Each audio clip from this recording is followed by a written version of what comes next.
नमस्कार, मी अनिरुद्ध मराठे। हा आठवडा अमेरिकेतून या व्हिडिओ सिरीज मधला 10वा भाग आज आपण साजरा करतोय। या आठवड्यामध्ये अमेरिकेमध्ये अनेक घडामोडी घडल्या। विशेषतः अमेरिकेमध्ये मध्यावर्ती निवडणुका झाल्या। त्या निवडणुकीच्या संदर्भात हा व्हिडिओ आहे। अमेरिकेमध्ये ज्या मध्यावर्ती निवडणुका घडल्या त्यामध्ये व्हर्जिनिया, न्यू जर्सी इथल्या गव्हर्नर पदाच्या निवडणुका होत्या। न्यूयॉर्क सिटीमध्ये मेयर पदाची निवडणूक होती। अमेरिकेतल्या कॅलिफोर्निया राज्यात प्रोपोजिशन 50 हा एक ठराव मतदारांच्या समोर मांडला गेला। सर्वप्रथम आपण जाणून घेऊया मध्यावर्ती मिड टर्म असं म्हटलं जातं, कारण त्याचा अर्थ प्रेसिडेंटची एक टर्म चालू आहे, त्यामध्येच ती टर्म संपायच्या आधीच ह्या निवडणुका घडतात। त्याच्यामुळे सर्वसाधारणपणे मध्यावर्ती निवडणुका ह्या बरोबर 2024 आणि 2028 ह्याच्यामध्ये खरं यायला पाहिजेत। परंतु ह्या ज्या काही ठराविक निवडणुका आहेत त्याला ऑफ इयर इलेक्शन असं म्हणतात। म्हणजे त्या 2024 मध्ये न येता 2026 मध्ये न येता 2025 मध्ये आल्या। तर सर्वप्रथम आपण जर्सी आणि व्हर्जिनिया इथं ज्या निवडणुका झाल्या त्याचा थोडक्यात आढावा घेऊ। व्हर्जिनिया हे जे स्टेट आहे त्या स्टेटमध्येच सर्वसाधारणपणे ते वॉशिंग्टन डीसीच्या जवळ आहे। नॉर्दर्न व्हर्जिनिया हा जो भाग आहे तो वॉशिंग्टन डीसीच्या जवळ आहे आणि नॉर्दर्न व्हर्जिनियामध्ये अनेक जण जे केंद्र सरकारच्या नोकरीमध्ये आहेत असे लोक त्या विभागामध्ये जास्ती करून आढळतात। तर व्हर्जिनियामध्ये ॲबिगेल स्पॅनबर्गर ह्या डेमोक्रॅटिक पार्टीच्या ज्या कॅन्डिडेट होत्या त्या पहिल्या महिला गव्हर्नर व्हर्जिनियाच्या झाल्या आणि त्यांनी विन्सम अर्ल सीयर्स ह्या व्हर्जिनियाच्या सध्याच्या लेफ्टनंट गव्हर्नर म्हणजे उपराज्यपाल असं आपण म्हणू अशा ज्या होत्या त्यांना हरवून त्यांनी गव्हर्नरची निवडणूक जिंकली। ॲबिगेल स्पॅनबर्गर ह्या पूर्वी काँग्रेसमध्ये होत्या, म्हणजे हाऊस ऑफ रिप्रेझेंटेटिव्हज मध्ये होत्या आणि त्यांनी ही जी निवडणूक लढवली आणि जिंकली त्याच्यामागे मुख्य कारण असं म्हणता येईल की रेफरंडम ऑन ट्रम्प आणि डॉज कट्स, म्हणजे ट्रम्प आणि इलॉन मस्क यांनी डिपार्टमेंट ऑफ गव्हर्नमेंट एफिशियन्सीच्या माध्यमाद्वारे नोकऱ्यांमध्ये जी कपात केली त्या कपातीचा मोठा परिणाम ह्या निवडणुकांवर झालेला दिसतो। या निवडणुकीमध्ये मुख्य प्रश्न काय होते असा जर का आपण विचार केला तर ह्यामध्ये अफेक्टेड बाय फेडरल कट्स, म्हणजे डिपार्टमेंट ऑफ गव्हर्नमेंट एफिशियन्सीनी जे कट्स केले त्याच्यानंतर डोनाल्ड ट्रम्प यांनी जे कट्स केले त्या कट्सचा जो परिणाम लोकांवरती झाला त्यांचं वोटर पर्सेंटेज हे जास्ती होतं आणि त्यांचं वोटर पर्सेंटेज हे साधारणपणे 60% वोटर्स असे होते की they were affected by federal cuts आणि त्या 60% मतदारांपैकी 67% मतदान हे स्पॅनबर्गर यांना झालं आणि अर्ल सीयर्स या ज्या रिपब्लिकन पार्टीच्या होत्या त्यांना 33% मतदान झालं। म्हणजे साधारणतः 34% आघाडी ॲबिगेल स्पॅनबर्गर यांनी ह्या मतदारांच्या ग्रुपमध्ये अशी घेतली। त्याच्यानंतर 50% मतदारांनी असं सांगितलं की इकॉनॉमी हे सगळ्यात अत्यंत महत्वाची गोष्ट आहे की 50% मतदारांनी सांगितलं की इकॉनॉमी अर्थव्यवस्था हा त्यांच्या दृष्टीने मुख्य मुद्दा होता आणि त्यापैकी या 50%पैकी 50% मतदारांपैकी 58% लोकांनी ॲबिगेल स्पॅनबर्गर यांना मतदान केलं आणि 40% लोकांनी अर्ल सीयर्स या रिपब्लिकन पार्टीच्या लेफ्टनंट गव्हर्नरला मतदान केलं। आपण जर का पाहिलं तर 2024 मध्ये ज्या राष्ट्राध्यक्ष पदाच्या निवडणुका घडल्या त्या निवडणुकांमध्ये अर्थव्यवस्था दुबळी आहे आणि महागाई खूप आहे अर्थव्यवस्था दुबळी आहे या म्हणण्यामागे कारण असं की महागाई खूप आहे. त्या मुद्द्यावर डोनाल्ड ट्रम्प यांनी निवडणूक जिंकली. परंतु हाच मुद्दा आता डेमोक्रॅट्सना जिंकण्यामध्ये मदत करतोय आणि डेमोक्रॅट्सने एक नवीन शब्द राजकीय प्रचार सभांमध्ये, राजकीय प्रचारामध्ये वापरतो, म्हणजे अफोर्डेबिलिटी. सगळीकडे ह्या निवडणुकांमध्ये अफोर्डेबिलिटी हा एक महत्वाचा प्रश्न होता आणि त्यावर व्हर्जिनियामध्ये 58% डेमोक्रॅट्सना मिळाली आणि 40% हे अर्ल सीयर्स म्हणजे 18% आघाडी स्पॅनबर्गर यांना मिळाली. त्याच्यानंतर अजून एक महत्वाची गोष्ट म्हणजे जे वोटर स्वतःला मॉडरेट म्हणजे मध्यम मार्गी असं समजतात असे 40% मतदार होते आणि त्या 40%पैकी 60% मतदारांनी डेमोक्रॅट्सना पसंती दिली आणि 32% मतदारांनी अर्ल सिमन्स रिपब्लिकन पार्टीच्या नेते आहेत त्यांना पसंती दिली. म्हणजे डेमोक्रॅट्सना 28% अधिक मतदान या ग्रुपमधून झालं. तसंच अजून एक महत्वाचा भाग जो आहे तो म्हणजे लॅटिनोज किंवा अँड अदर्स, म्हणजे ज्यांना हिस्पॅनिक असं देखील कधी कधी म्हटलं जातं, ज्यामध्ये जे अमेरिकन नागरिक हिस्पॅनिक ओरिजिनचे आहेत, म्हणजे त्यांचे वंशज मेक्सिकोमधून आले असतील किंवा लॅटिन अमेरिकन देशांमधून आले असतील असे. तर हे जे वोटर्स होते ते 19% एकूण मतदारांच्या 19% मतदार होते आणि त्यापैकी 65% मतदारांनी डेमोक्रॅटिक कॅन्डिडेट स्पॅनबर्गर यांना मतदान केलं. त्याच्या विरुद्ध 28% मतदारांनी अर्ल सीयर्स यांना मतदान केलं. म्हणजे डेमोक्रॅट्सना साधारणतः 37% आघाडी मिळाली. हे फार महत्वाचं आहे. आपण न्यू जर्सीच्या निवडणुकीच्या निकालामध्ये देखील हे बघणार आहोत की लॅटिनो व्होटर्सनी अत्यंत मोठ्या प्रमाणात डेमोक्रॅट्सना मतदान केलं. 2024 मध्ये जे लॅटिनो व्होटर्स रिपब्लिकन पक्षाकडे वळले होते तर तेच 2025 मध्ये पुन्हा डेमोक्रॅटिक पक्षाकडे वळलेले दिसतात. आणि त्याचं मुख्य कारण माझ्या मते असं आहे की इलिगल इमिग्रेशनच्या विरोधात डोनाल्ड ट्रम्प यांनी जे आक्रमक धोरण अवलंबवलेलं आहे. आक्रमक धोरण याचा अर्थ असा की इथे आईस नावाची एक संस्था आहे, सरकारी संस्था आहे, इमिग्रेशन अँड कस्टम्स एन्फोर्समेंट असं त्याचं फुल फॉर्म आहे. पण त्या सरकारी संस्थेचे अधिकारी हे गन्स घेऊन तोंडाला मफलर किंवा तोंडाला बुरखा असं लावून ते रस्त्यामध्ये हिंडून लोकांना पकडतायत आणि हे एक भयंकर दृश्य अमेरिकन नागरिकांनी पाहिलेलं आहे. आणि याच्या विरुद्धचा बॅकलॅश, याच्या विरुद्धचं त्यांचं मत हे लॅटिनो मत हे डेमोक्रॅट्सना फायदेशीर ठरत आहे. आणि अशा प्रकारे ॲबिगेल स्पॅनबर्गर यांनी ही निवडणूक फार मोठ्या फरकाने जिंकली. त्याच्यानंतरची जी निवडणूक झाली ती निवडणूक म्हणजे न्यू जर्सीच्या गव्हर्नर पदाची निवडणूक झाली. आणि न्यू जर्सीच्या गव्हर्नर पदाच्या निवडणुकीमध्ये मिकी शेरिल ह्या पूर्वी डेमोक्रॅटिक पक्षाच्या काँग्रेसवुमन होत्या, पण त्यांनी जॅक चिटरेली हे जे रिपब्लिकन पक्षाचे नेते होते त्यांच्या विरोधात ही निवडणूक जिंकली. हे जॅक चिटरेली जे होते त्यांनी डोनाल्ड ट्रम्प यांना पूर्ण पाठिंबा दिला होता आणि डोनाल्ड ट्रम्प यांनी देखील जॅक चिटरेलींना भरभक्कम असा पाठिंबा दिला होता. आणि तुम्ही जर का न्यू जर्सीचं जर का मतदान पाहिलं आणि त्या मतदानामध्ये काय झालं हे जर का तुम्ही पाहिलं तर असं लक्षात येईल की इथे देखील इकॉनॉमी आणि टॅक्सेस हा सगळ्यात महत्वाचा मुद्दा आहे असं म्हणणारे 52% मतदार होते आणि त्यातल्या 58% लोकांनी शेरिल यांना मतदान केलं डेमोक्रॅटिक पक्षाच्या आणि चिटरेली यांना 40% मतदान झालं. म्हणजे 18% मतदानाची आघाडी ही शेरिल यांनी घेतलेली दिसते.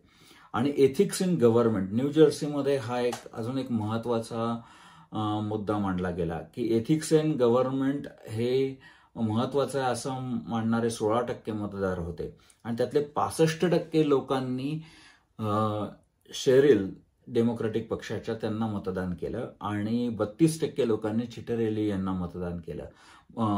म्हणजे 35% आघाडी शेरिल यांना या मतदारांच्या ग्रुपमधून अशी मिळाली. पुन्हा आपण जर का पाहिलं की शेरिल यांनी मॉडरेट्समध्ये साधारणतः 28% लीड घेतलं. ब्लॅक्समध्ये 90% लीड त्यांना मिळालं. लॅटिनोज हे 20% मतदार आहेत लॅटिनोज न्यूजर्सीमध्ये आणि त्यातल्या 68% लोकांनी शेरिल यांना मतदान केलं आणि 28% लोकांनी चिटरेली यांना मतदान केलं. म्हणजे पुन्हा लॅटिनोजनी इथं 40% आघाडी डेमोक्रॅटिक पक्षाला दिली. आणि असं जर का तुम्ही पाहिलं तर या दोन्ही निवडणुकांमधून एक जे साम्य म्हणून जे डोळ्यासमोर येतं ते साम्य असं मला वाटतं की मुख्यतः इकॉनॉमी म्हणजे अर्थव्यवस्था, महागाई, त्याच्यानंतर अफोर्डेबिलिटी म्हणजे घराचा रेंट असू दे, घर घेणं असू दे, आपला बाजारहाट असू दे, याची अफोर्डेबिलिटी, ग्रोसरीजची अफोर्डेबिलिटी हे महत्वाचे मुद्दे होते. त्याचबरोबर लॅटिनो व्होटर्सनी त्यांचा जो स्विंग डेमोक्रॅटिक पार्टीकडे झाला 2024 पेक्षा तो अत्यंत महत्वाचा होता. काउंटीज ज्या डोनाल्ड ट्रम्प यांनी मागच्या वर्षीच्या निवडणुकीमध्ये जिंकलेल्या होत्या त्या काउंटीज ह्या डेमोक्रॅटिक कॅन्डिडेट्सनी जिंकल्या आणि त्याचं जर का तुम्ही एकंदरीत मतदान जर का पाहिलं तर डेमोक्रॅट्सनी साधारणतः 45,000 मतदान हे व्हर्जिनियामध्ये फिरवलं. म्हणजे व्हर्जिनियामध्ये आणि न्यूजर्सीमध्ये सर्वसाधारणपणे 4,23,000 एवढं मतदान हे फिरलं रिपब्लिकन पक्षाकडून डेमोक्रॅटिक पक्षाकडे. हे अत्यंत लक्षणीय आहे आणि फार महत्वाची घटना आहे ही. मध्ये ज्या अनेक काउंटीज आहेत तिथं जो स्विंग आहे म्हणजे व्हर्जिनियामध्ये तुम्ही जर का स्विंग पाहिलात तर तो 10% 23% जातो आणि न्यूजर्सीमध्ये जो स्विंग आहे तो ऑन अन ॲव्हरेज 20-21% एवढा स्विंग आहे. म्हणजे 20-21% मतदार ज्यांनी डोनाल्ड ट्रम्प यांना प्रिफर केलं त्या मतदारांनी आता डेमोक्रॅटिक पार्टीच्या लोकांना प्रिफर केलेलं दिसतं आणि ही एक मोठी धोक्याची घटना आहे. धोक्याची घटना यासाठी की पुढच्या वर्षी हाऊस ऑफ रिप्रेझेंटेटिव्हच्या सर्व जागा म्हणजे त्या साधारण 435 अशा आहेत त्या सर्व जागांवरती मतदान होईल पुढच्या वर्षीच्या नोव्हेंबरमध्ये. तर त्यावेळेला हे जे आत्ता जे मतदान फिरलेलं आहे ते तसंच त्यावेळेला राहतं का हे बघणं अत्यंत औत्सुक्याचं ठरेल आणि हे असं राहिलं तर त्याचा परिणाम सीट्समध्ये किती बदल होतो हे देखील बघणं अत्यंत महत्वाचं ठरेल. परंतु रिपब्लिकन पार्टीला ही निश्चित धोक्याची घंटा आहे. अजून एक महत्वाचा भाग जो या निवडणुकीमध्ये घडला तो भाग असा की डेमोक्रॅटिक पक्षाने जॉर्जियामध्ये पब्लिक सर्व्हिस कमिशन PSC असं जे असतं तिथल्या 2 सीट्स जॉर्जियामधल्या डेमोक्रॅटिक पार्टीने जिंकल्या. आता कोणाला असं वाटेल की अरे पब्लिक सर्व्हिस कमिशन काय, तर ते युटिलिटीज म्हणजे आपल्या इलेक्ट्रिसिटीचं बिल वगैरे हे जे आहे तर ते रेग्युलेट करणाऱ्या अशी ती सरकारी संस्था आहे. पण त्या संस्थांमधल्या 2 जागा डेमोक्रॅटिक पार्टीने जिंकल्या. याचं महत्व या गोष्टीसाठी की या 2 जागा रिपब्लिकन पार्टीच्या होत्या त्या डेमोक्रॅटिक पार्टीने जॉर्जियामध्ये फ्लिप केल्या आणि ह्या जागा ह्या 20 वर्षानंतर डेमोक्रॅटिक कॅन्डिडेट्सने जिंकलेल्या आहेत. तर हे सर्व जर का तुम्ही पाहिलं तर रिपब्लिकन पार्टीसाठी धोक्याची घंटा निश्चित आहे दिसते. पण अर्थातच हे 1 वर्ष अजून त्याच्यामध्ये जायचंय त्याच्यामुळे तोपर्यंत काय होईल आपल्याला काहीच सांगता येणार नाही. परंतु याने डेमोक्रॅटिक पक्षाचं मनोधैर्य निश्चित वाढलेलं असं दिसतं. आणि ह्यानंतर जी अत्यंत गाजली निवडणूक ती म्हणजे न्यूयॉर्क सिटीमधली झोरान ममदानी यांची निवडणूक. आणि झोरान ममदानी यांची निवडणूक एवढ्यासाठी गाजली की त्यांनी पॅलेस्टिनियन राज्याला पाठिंबा दिलेला आहे. पॅलेस्टिनियन राष्ट्र निर्माण झालं पाहिजे ह्याला पाठिंबा दिलेला आहे. त्याच्यानंतर ते मुस्लिम आहेत, ते भारतीय वंशाचे आहेत, त्यांचे वडील हे ख्वाजा किंवा खोजा कम्युनिटीतले मुसलमान आहेत आणि त्यांची आई ही ह्या मीरा नायर ह्या आहेत. मीरा नायर यांचं नाव आपण सिनेमाच्या संदर्भात ऐकलं असेल. सलाम बॉम्बे, मिसिसिपी मसाला असे अत्यंत गाजलेले चित्रपट मीरा नायर यांनी निर्माण केलेले आहेत, दिग्दर्शित केलेले आहेत आणि त्या त्यांच्या आई आहेत. तर हे झोरान ममदानी हे भारतीय वंशाचे आहेत. त्यांचे वडील युगांडामध्ये होते, तिथून इदी अमीनने त्यांना हाकललं, पण ते आफ्रिकेमध्ये होते आणि झोरान ममदानींनी ही निवडणूक जिंकली. आणि ही निवडणूक त्यांनी कशी जिंकली तर त्यांनी तरुण लोकांना अत्यंत आकर्षक वाटेल अशा पद्धतीने त्यांनी कॅम्पेन प्रचार हा चालवला.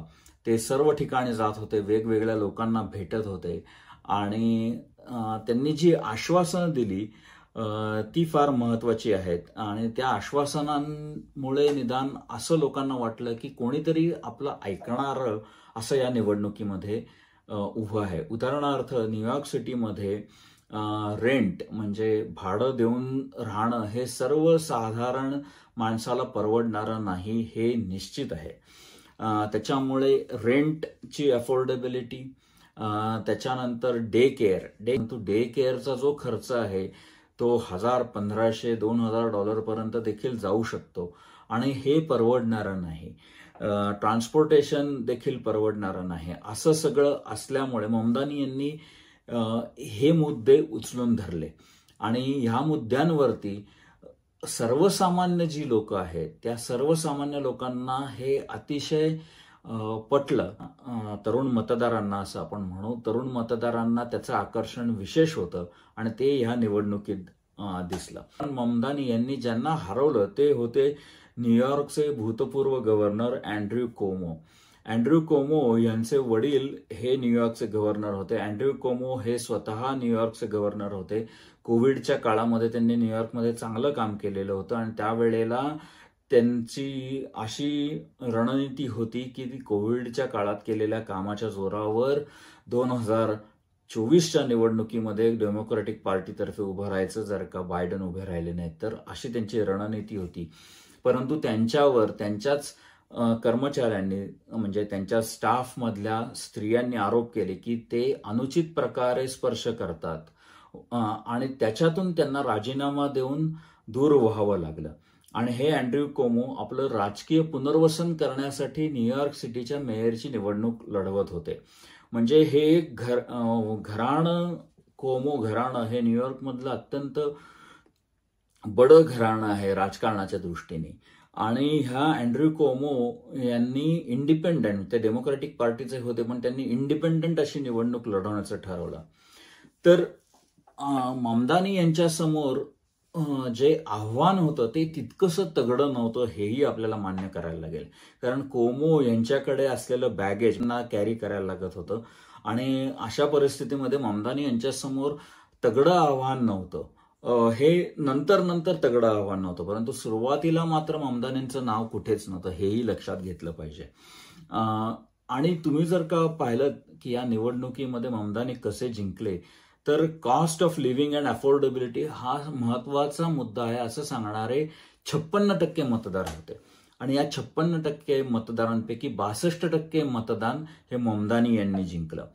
त्याच्यानंतर क्राईम अँड पब्लिक सेफ्टी ह्यामध्ये मात्र कोमो यांनी मतदान जिंकलं. हे फार महत्वाचं आहे कारण रिपब्लिकन पक्षाने हा एक फार मोठा मुद्दा केला होता आणि ममदानी आता मेयर झाल्यानंतर यामध्ये कशा प्रकारे ते परिस्थिती हाताळतात हे बघणं महत्वाचं ठरेल.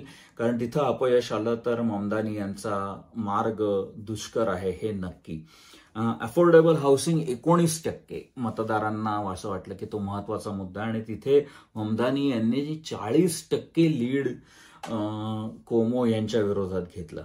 इन्फ्लेशन, इकॉनॉमी हा देखील महत्वाचा मुद्दा होता, तिथे देखील 13% लीड ममदानी यांनी घेतलं.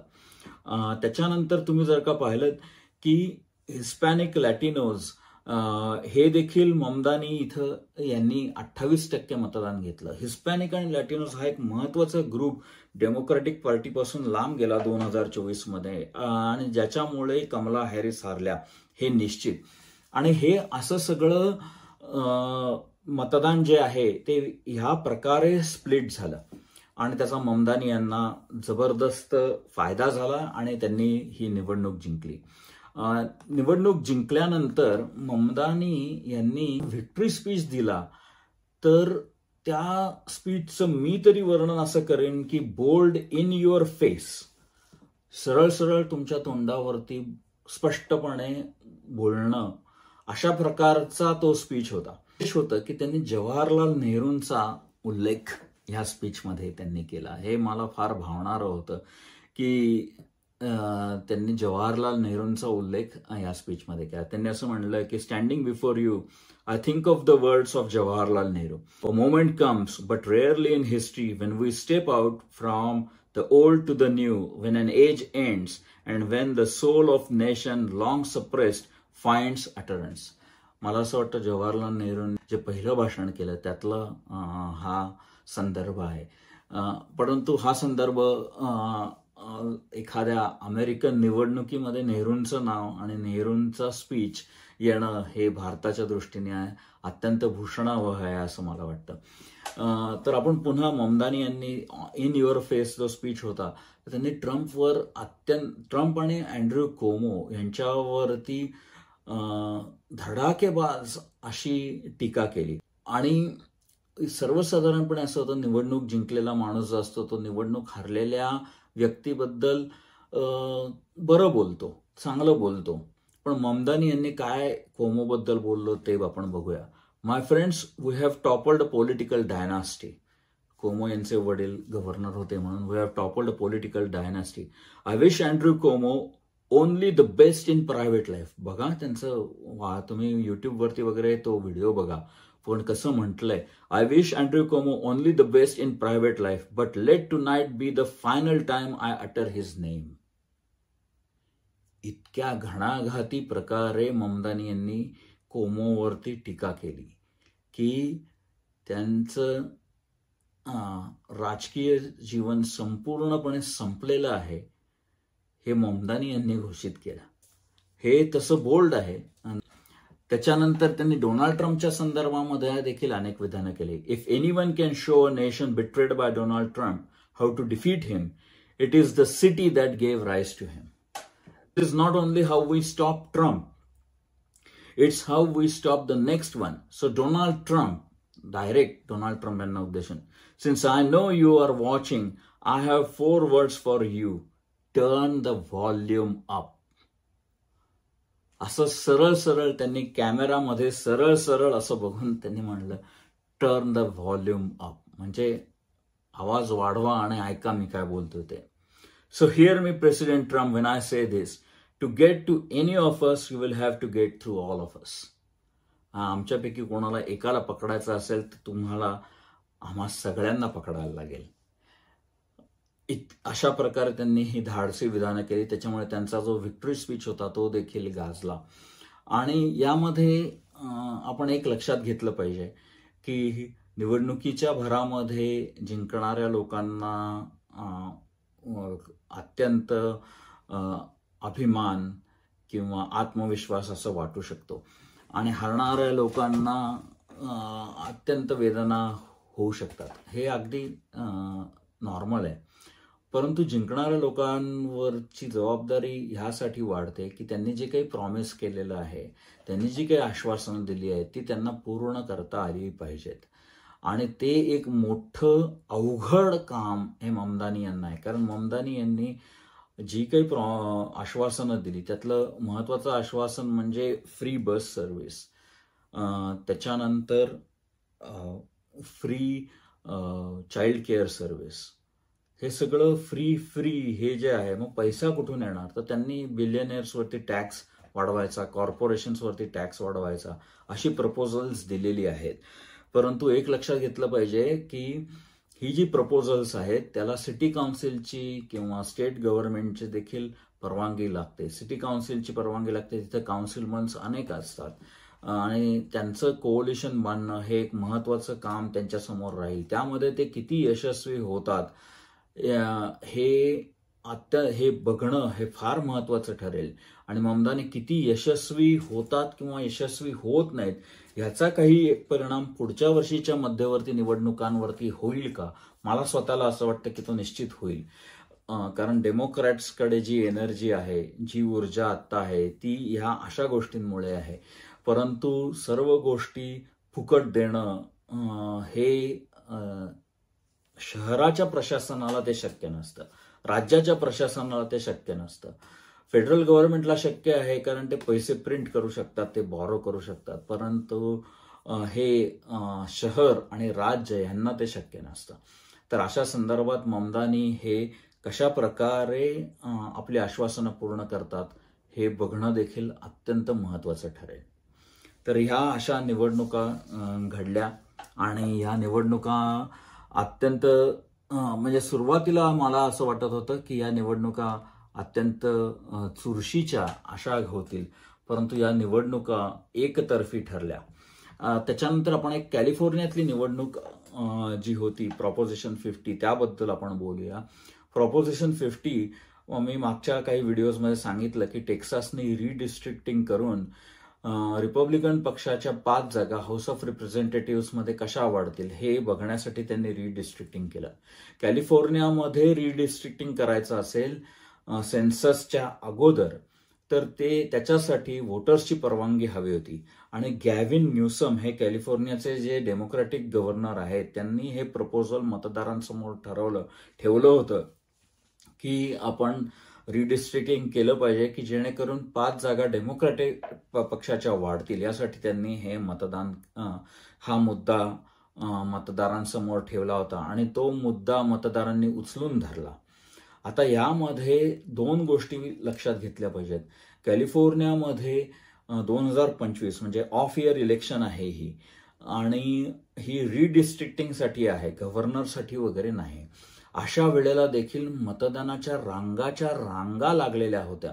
म्हणजे मतदान बंद झाल्या क्षणी सीएनएननी जाहीर केलं होतं की हे प्रॉपोजिशन 50 च्या बाजूने हे मतदान होईल असं सीएनएनने डिक्लेअर केलं. परंतु रांगा मात्र त्याच्यानंतर 1-2 तासांनी संपल्या. ह्यामध्ये मुख्यतः लोकांचा ट्रम्पवरती असलेला राग हा त्यांनी याच्यातून व्यक्त केला असं मला वाटतं. दुसरी महत्वाची गोष्ट अशी की ट्रम्प यांच्या विरोधात गॅव्हिन न्यूसम हे सातत्याने उभे राहिलेले आहेत आणि ही निवडणूक जिंकून त्यांनी डेमोक्रॅटिक पक्षाच्या तर्फे 2028च्या राष्ट्राध्यक्षपदाच्या निवडणुकीमध्ये डेमोक्रॅटिक पक्षाच्या तर्फे कोण उभे असतील त्यामध्ये आपलं स्थान निश्चित मजबूत केलेलं आहे, हे तुम्ही लक्षात ठेवा. त्याच्यामुळे गॅव्हिन न्यूसम हे नाव तुम्ही लक्षात ठेवा. कारण 2026 मध्ये ज्या वेळेला निवडणुका होतील त्यानंतर 2026 नंतर एकदा नोव्हेंबरमध्ये निवडणुका झाल्या की 2027 जानेवारी फेब्रुवारीपर्यंतच 2028च्या निवडणुकांचं सगळं चालू होईल आणि त्यामध्ये गॅव्हिन न्यूसम यांचं नाव डेमोक्रॅटिक पक्षातर्फे आघाडीवर असेल आणि ही जी निवडणूक ते जिंकले ती एक अत्यंत महत्वाची भूमिका त्यांच्या प्रेसिडेन्शियल रनमध्ये निभावेल असं मला वाटतं. त्यामुळे ती देखील एक महत्वाची घटना आहे असं मला वाटतं. दरवेळेप्रमाणे आपण ह्या व्हिडिओची सांगता एक कविता वाचून करणार आहोत. ही जी कविता आहे किंवा ह्याला काय गझल म्हणतात का काय म्हणतात मला माहित नाही, ही जावेद अख्तर यांचीच आहे. पण ही मला फार भावलेली कविता आहे आणि ही जावेद अख्तर यांनी फार सुंदर रीतीने अनेक यूट्यूब व्हिडिओजमध्ये तुम्हाला दिसते. ती तुम्ही जरूर बघा, त्यांच्या शब्दातून त्यांच्याच मुखातून त्यांचे शब्द ऐका, कारण फारच सुंदर रीतीने त्यांनी ती कविता मांडलेली आहे. पण ही कविता मी माझ्या शब्दात मांडतो आहे, मला फार आवडलेली अशी ही कविता आहे. या कवितेचं म्हणजे मी कविता म्हणतो, गझल असेल माहित नाही. या कवितेचं नाव आहे ये खेल क्या है. मेरे मुखालिफ ने चाल चल दी है और अब मेरे चाल के इंतजार में है. मेरे मुखालिफ ने चाल चल दी है और अब मेरी चाल के इंतजार में. मुखालिफ म्हणजे माझ्या प्रतिस्पर्ध्याने चाळ्या केलेली आहे आणि आता तो माझ्या चालीच्या वाट बघतोय चालीची. मगर मैं कब से सफेद खानों सियाह कानों में रखे काले सफेद मोहरों को देखता हूं. पांढऱ्या आणि काळ्या चौकट्यांमध्ये ठेवलेल्या मोहऱ्यांना मी बघतोय. मगर मैं कब से सफेद खानों सियाह खानों में रखे काले सफेद मोहरों को देखता हूं. मैं सोचता हूं ये मोहरे क्या है. मैं सोचता हूं ये मोहरे क्या है. अगर मैं समझूं ये जो मोहरे है, अगर मैं समझूं ये जो मोहरे है सिर्फ लकड़ी के है खिलौने, सिर्फ लकड़ी के है खिलौने, तो जीतना क्या हारना क्या. ना ये जरूरी ना वो अहम है. अगर खुशी है ना जीतने की, अगर खुशी है ना जीतने की, ना हारने का कोई गम है. अगर खुशी है ना जीतने की, ना हारने का कोई गम है, तो खेल क्या है. मैं सोचता हूं जो खेलना है तो अपने दिल में यकीन कर लूं. मैं सोचता हूं जो खेलना है तो अपने दिल में यकीन कर लूं. ये मोहरे सचमुच है बादशाह, ये मोहरे सचमुच है बादशाह वजीर प्यादे, और इनके आगे है दुश्मनों की वो फौज, और इनके आगे है दुश्मनों की वो फौज, रखती है जो मुझको तबाह करने के सारे मंसूब सब इरादे. बघा, रखती है जो मुझको तबाह करने के सारे मंसूबे सब इरादे.